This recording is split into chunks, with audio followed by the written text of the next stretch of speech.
Suomesta länteen. Tämä on kuitenkin Thaimaa.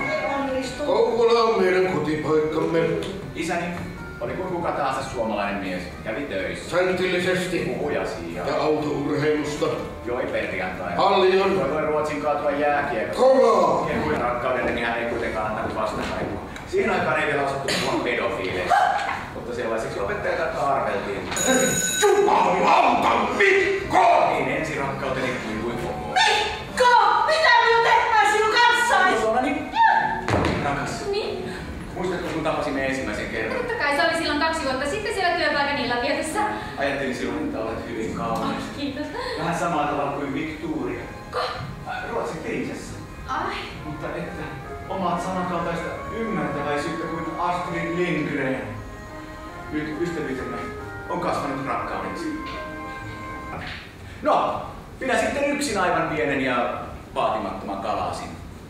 Aloitan sen valitsemalla virallisesta virsikirjastani Bo Kaspers Orkesterin kappaleen Unden Tag. Se tarkoittaa poikkeusta. Se tarkoittaa minua.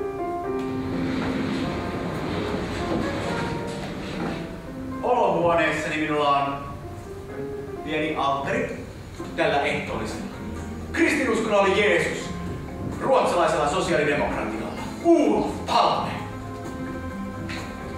Mikko Virtanen.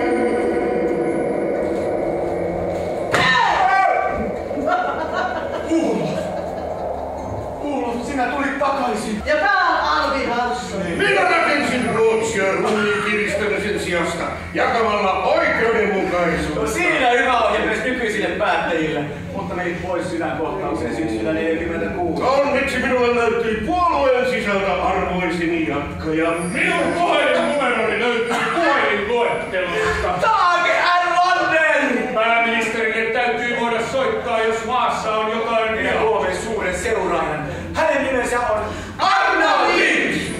Humaniuteni ja oikeudenmukaisuuteni vuoksi juuri minä voin johdattaa epävarmuudessa horjuvan kansankodin siksi moraalisupertalaksi, jonka oikeudenmukaisuus tekee kaikki maailman aseet tarpeettomiksi. Sillä sosiaalidemokratia ei valitse autetta. Se auttaa kaikkia! Kuka soittaa? Ruotsin maahanmuuttovirasto. Se istui äsken göteborgilainen Mikael Andersson, joka ei halua olla Mikael Andersson Göteborgista. Ja tässä on Mikko Virtanen Suomi, joka antaisi mitä tahansa olla. Hetkinen.